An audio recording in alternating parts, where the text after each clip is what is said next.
The last day of school always carried a unique energy. It wasn't just the anticipation of summer. It was the sense of freedom, the joy of breaking routine, and the relief of knowing you wouldn't have to sit through boring classes for a while. When I was in 4th grade, my last day of school should have been one of those carefree days. Instead, it became the most terrifying experience of my life.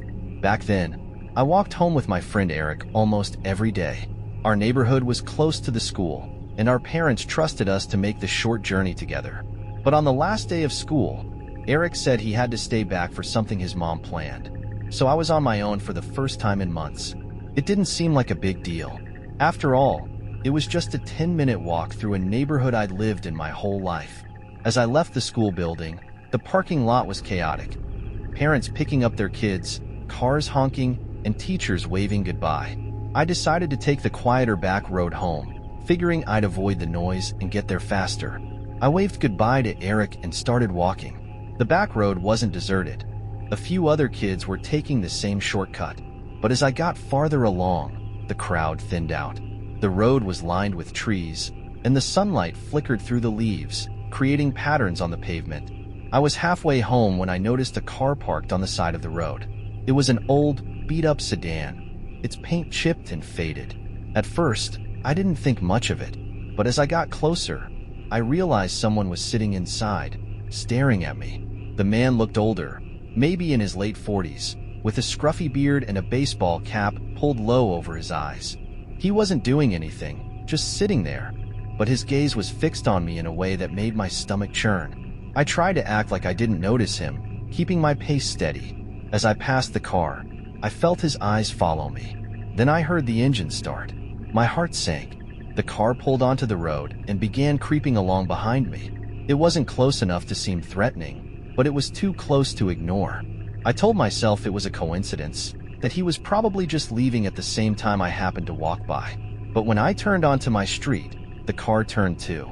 I picked up my pace, trying to stay calm. My house was only a few blocks away. I could make it, but the car kept following, its engine rumbling softly behind me. Then it sped up, pulling alongside me. The passenger window rolled down, and the man leaned out. "Hey, kid," he said, his voice rough. "Do you need a ride?" I shook my head and kept walking. My heart was pounding so hard I thought it might burst. "Come on," he said. "I know your parents. They told me to pick you up." Something about the way he said it, so casual, like it was no big deal, sent a chill down my spine. "No, thanks," I mumbled, quickening my pace. The car stopped. I heard the door open, and that's when I started running. I didn't look back. I just ran as fast as I could, my backpack bouncing against my shoulders. I could hear his footsteps behind me, heavy and fast. He was chasing me. "Wait," he shouted. "Come back." I darted into a neighbor's yard, cutting across their lawn and into the alley behind the houses. My chest was on fire, and I could barely breathe, but I kept going. I didn't stop until I reached my own yard and slammed through the back door, locking it behind me. I collapsed on the kitchen floor, shaking and gasping for air. My mom found me a few minutes later and immediately knew something was wrong.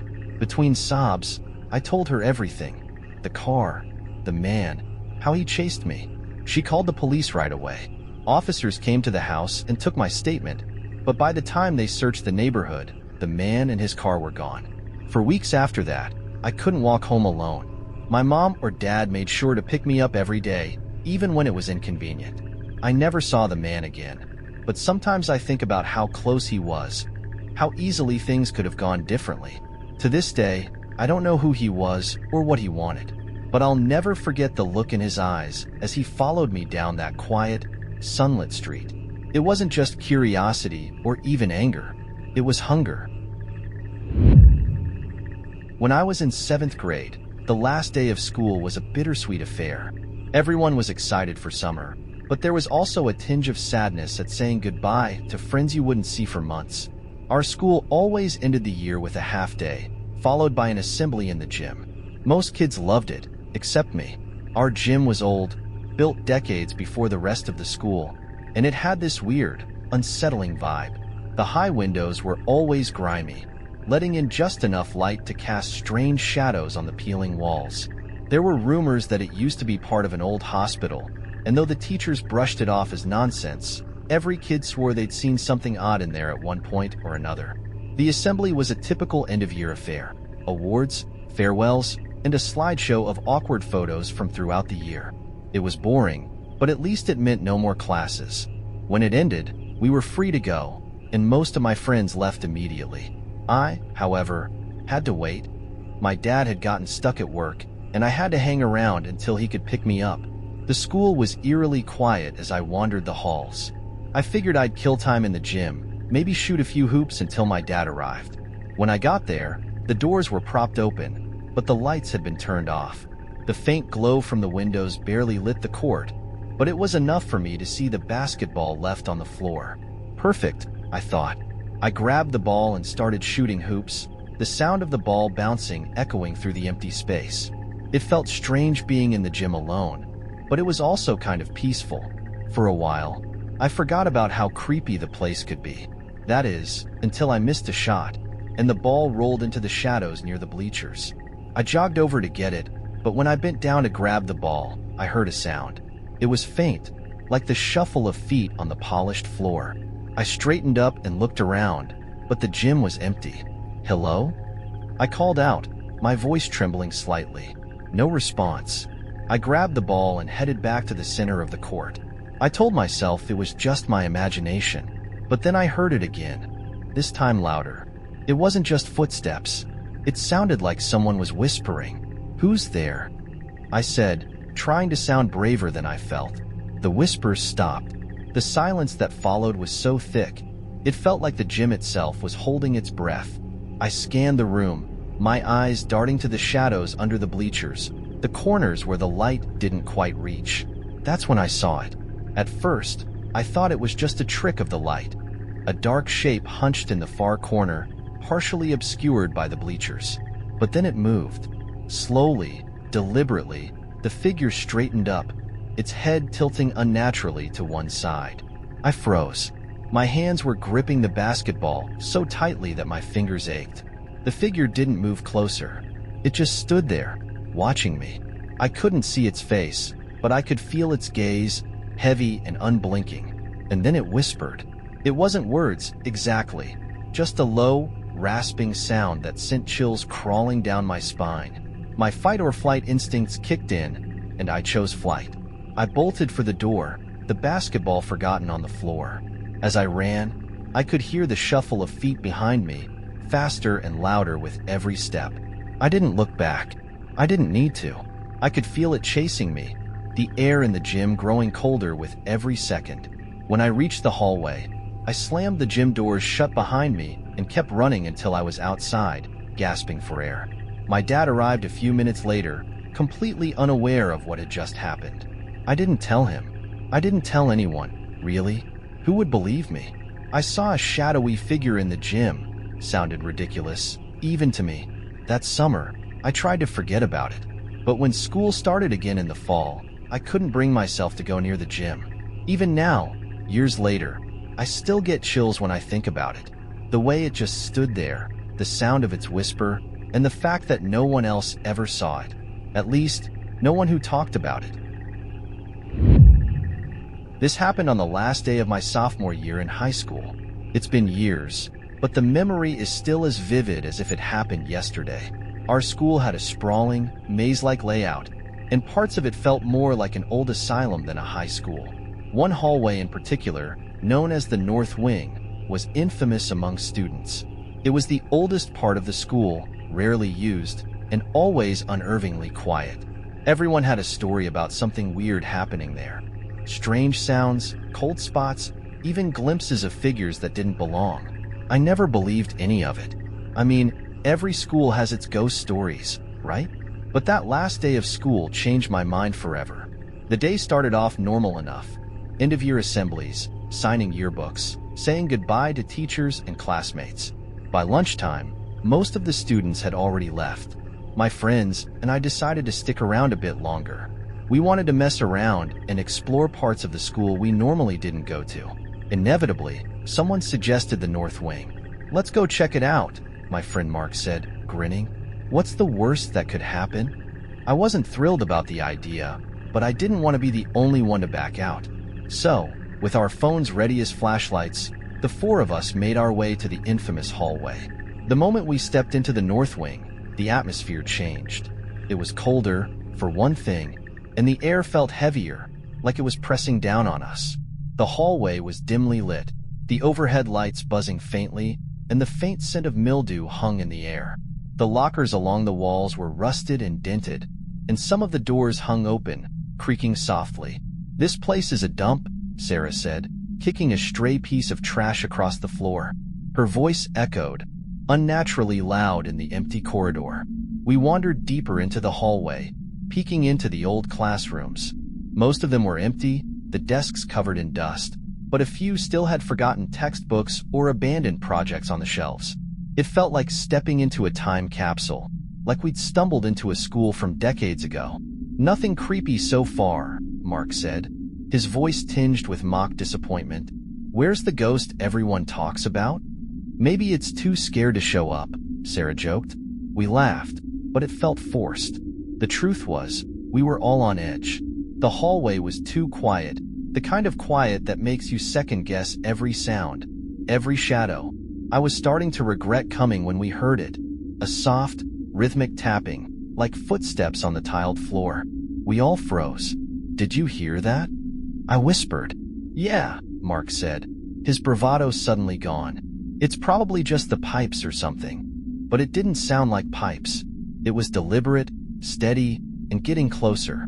We turned our flashlights toward the end of the hallway, where the shadows seemed to pool. For a moment, there was nothing, just the flickering light and the sound of our breathing. Then, from one of the classrooms, a figure stepped into the hallway. It wasn't a teacher or a janitor. It wasn't even a student.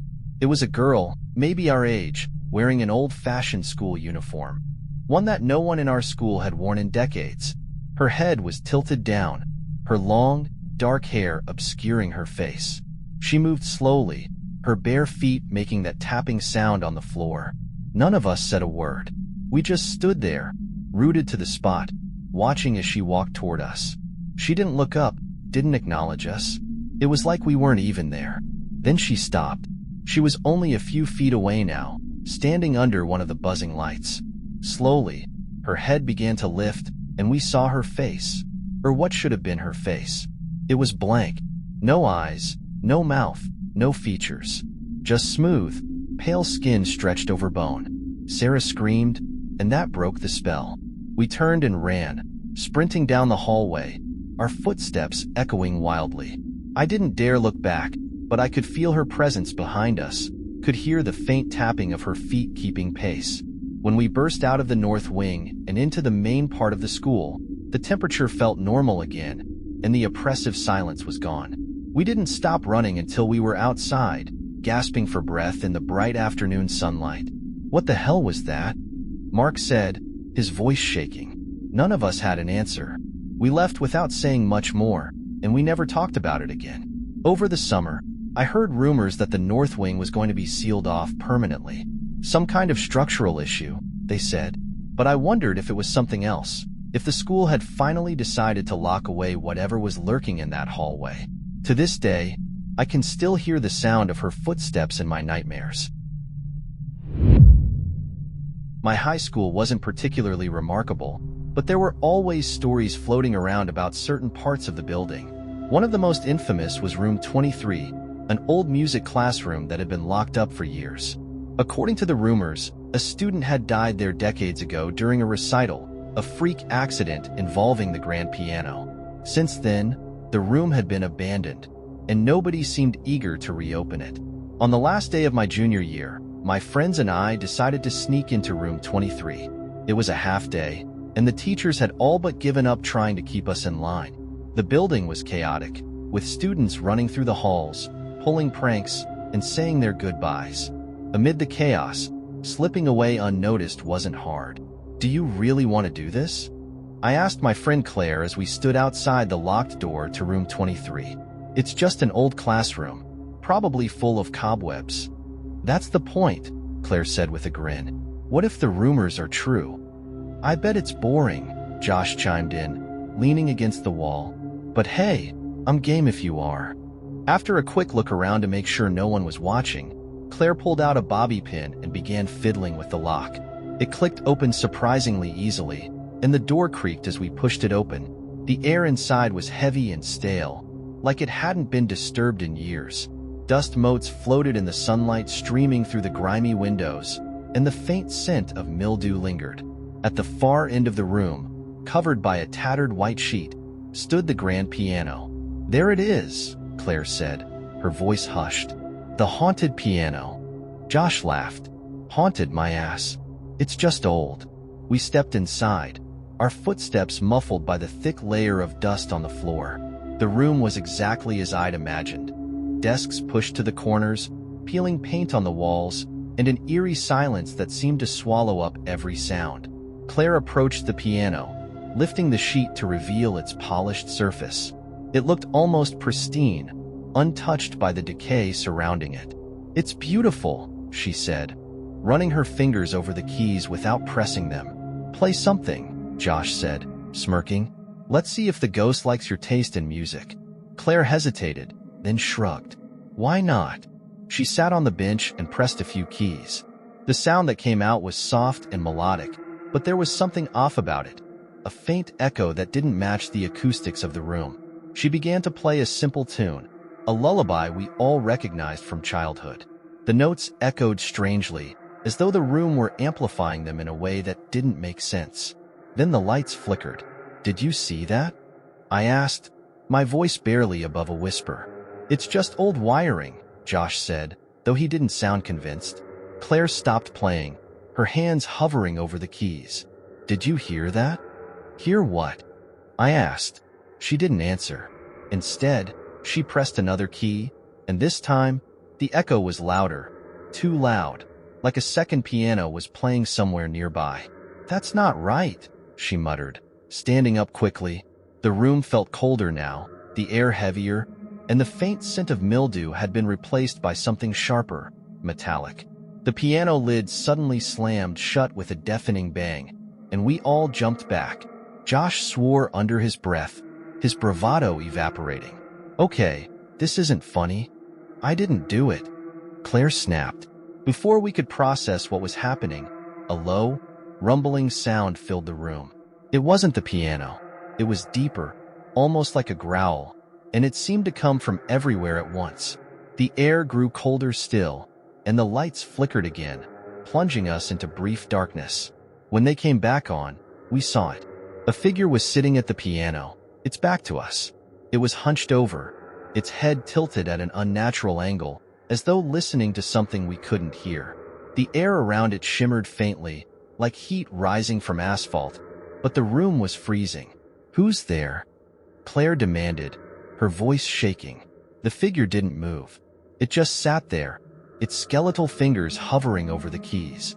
Then, slowly, it began to play. The music was wrong, discordant and jarring, a series of notes that didn't belong together but somehow made my skin crawl. The figure's head twitched violently with each note, like it was in pain but couldn't stop playing. "Let's go," I whispered, backing toward the door. "Now." Josh grabbed Claire's arm, pulling her away from the piano. We turned and bolted, slamming the door shut behind us. The music stopped abruptly, leaving only the sound of our ragged breaths and the faint hum of the building's lights. We ran straight to the main hall, not stopping until we were surrounded by the noise and chaos of other students. Nobody else had noticed anything, and when we tried to tell someone, they dismissed it as a prank.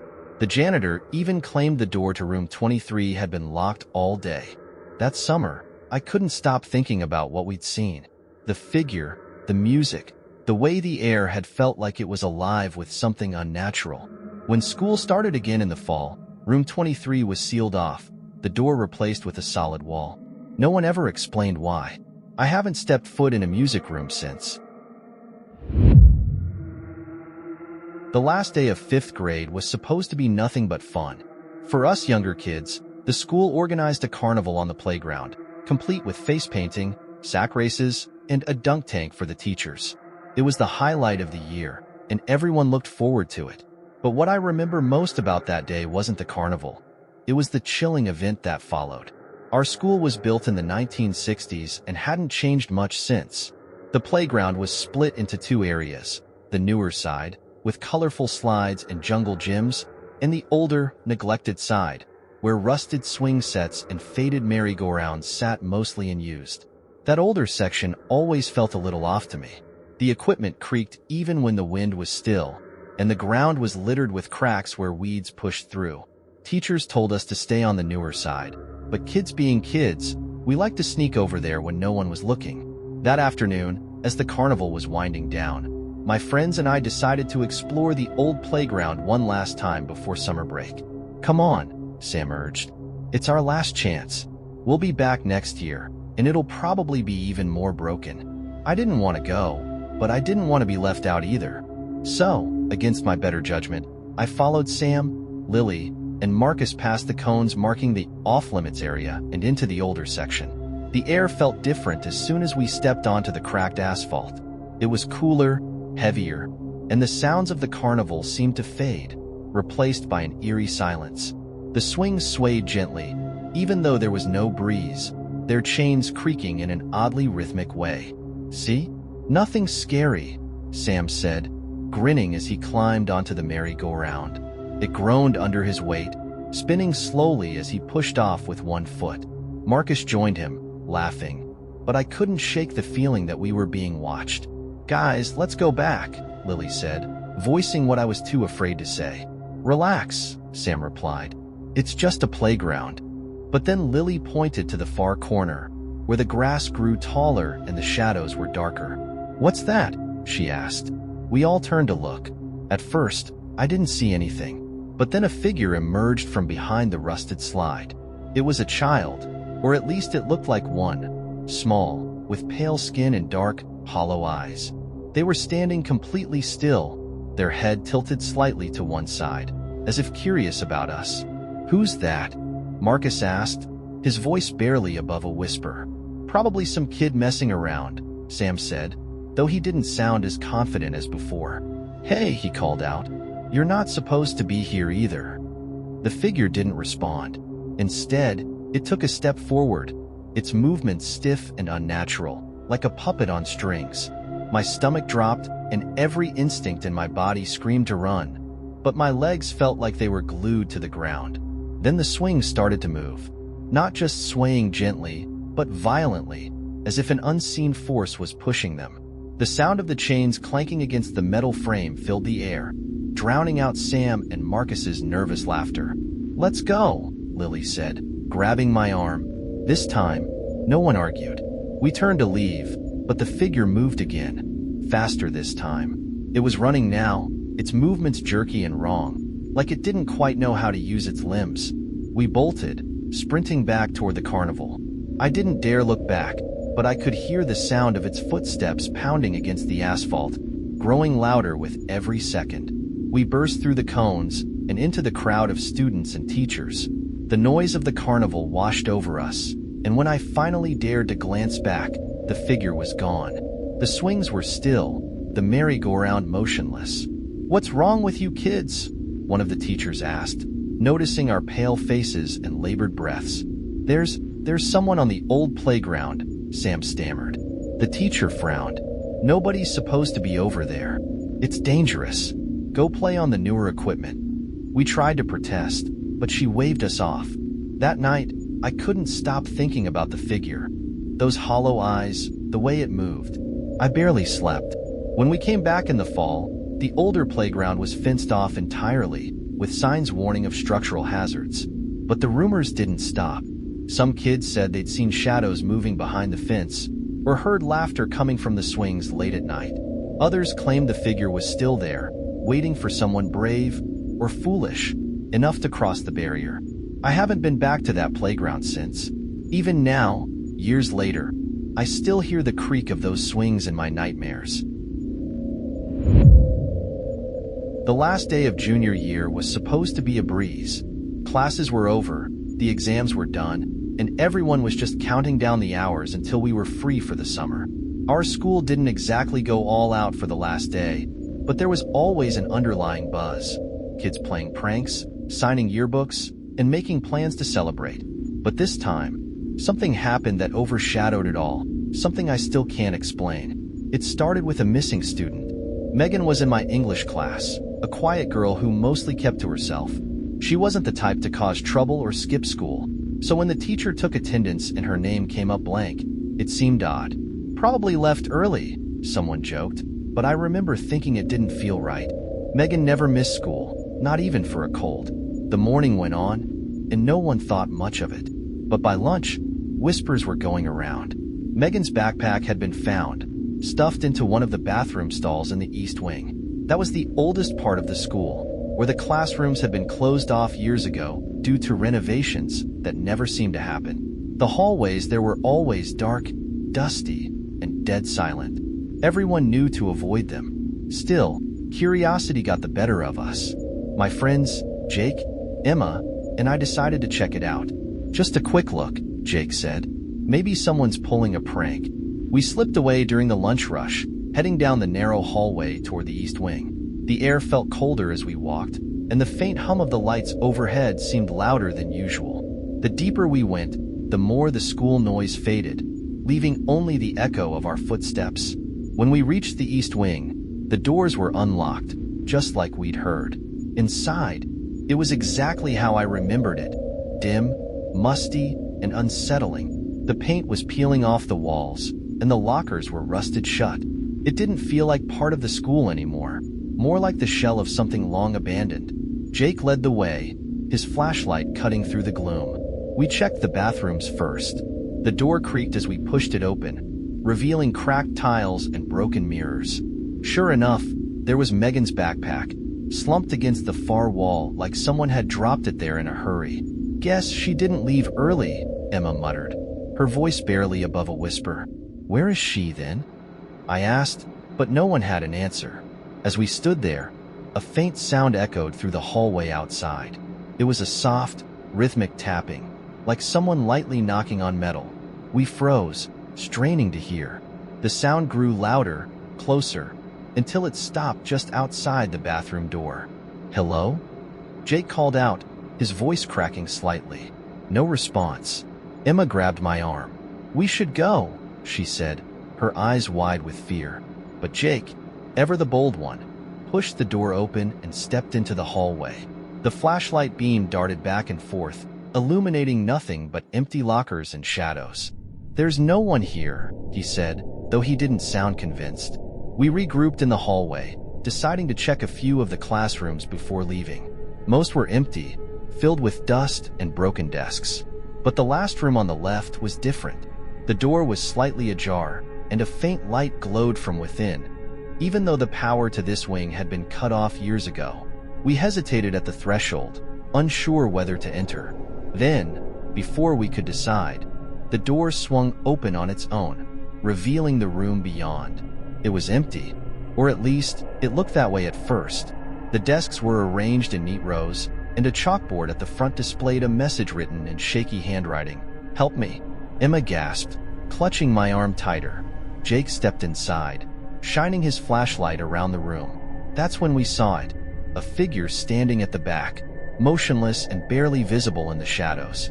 It was a girl, wearing the same clothes Megan had been wearing the day before. Megan? I called out, but she didn't respond. Jake took a step closer, and the figure moved, slowly at first, then with a jerky, unnatural motion. Her head turned, revealing a face that wasn't quite right. The eyes were hollow, dark voids, and her mouth was stretched into a wide, silent scream. Run, Jake yelled, and we didn't need to be told twice. We bolted down the hallway, the sound of our footsteps drowned out by a low, guttural growl that seemed to come from everywhere at once. I didn't dare look back, not even when I heard the faint sound of someone, or something, chasing us. When we reached the main part of the school, the noise stopped. The air felt lighter, warmer, like we'd crossed some invisible barrier. We ran straight to the office and told the staff everything, but they didn't believe us. They said the East Wing was locked and had been all day. When we insisted, a teacher went to check. They came back saying the door was bolted shut and no one could have been inside. No one ever saw Megan again. The school claimed she ran away, but we knew better. Something happened to her in that wing. something we were never meant to find. To this day, I can't walk past an abandoned building without feeling the weight of those hollow eyes watching me from the shadows.